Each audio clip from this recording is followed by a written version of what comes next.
राज्य निवडणूक आयोगाने राज्यातील महानगरपालिका निवडणुकांची अधिकृत घोषणा केल्यानंतर राजकीय वर्तुळामध्ये हालचालींना वेग आला आहे। मुंबई, ठाणे, पुणे, छत्रपती संभाजीनगर, नाशिकसह राज्यातील तब्बल 29 महानगरपालिकांची निवडणूक होणार आहे। या निवडणुकांसाठी 15 जानेवारी रोजी मतदान होणार असून 16 जानेवारी रोजी निकाल जाहीर केला जाणार आहे। निवडणूक जाहीर होताच इच्छुक उमेदवारांची धावपळ सुरू झाली असून सर्वच पक्षांकडून रणनीती आखण्यास सुरुवात झाली आहे।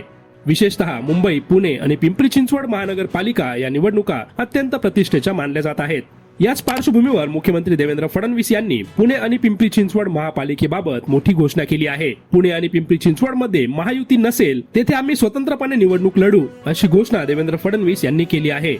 देवेंद्र फडणवीस बोलताना म्हणाले, पुण्यामध्ये अजित पवार आणि आमच्यामध्ये चर्चा झालेली आहे। आम्ही दोघेही पुण्यातील मोठे पक्ष आहोत। भाजपने मागील 5 वर्षात पुण्यामध्ये विकास चांगल्या पद्धतीने केला आहे, त्यामुळे भाजप आणि राष्ट्रवादी काँग्रेस यांच्यामध्ये थेट सामना पाहायला मिळण्याची शक्यता आहे। महत्त्वाचं म्हणजे ही लढत मैत्रीपूर्ण असेल, यामध्ये कुठेही कटुता नसेल, असं देवेंद्र फडणवीस यांनी स्पष्ट केलं आहे। मात्र ही मैत्रीपूर्ण लढत प्रत्यक्षात किती रंगतदार ठरेल याकडे सगळ्यांचं लक्ष लागणार आहे। दरम्यान एकीकडे महायुतीमधील समीकरण बदलताना दिसत असताना दुसरीकडे स्थानिक स्वराज्य संस्थांच्या निवडणुकीमधून 2029च्या विधानसभा निवडणुकांची नांदी ठरू शकते, अशी देखील चर्चा सुरू आहे।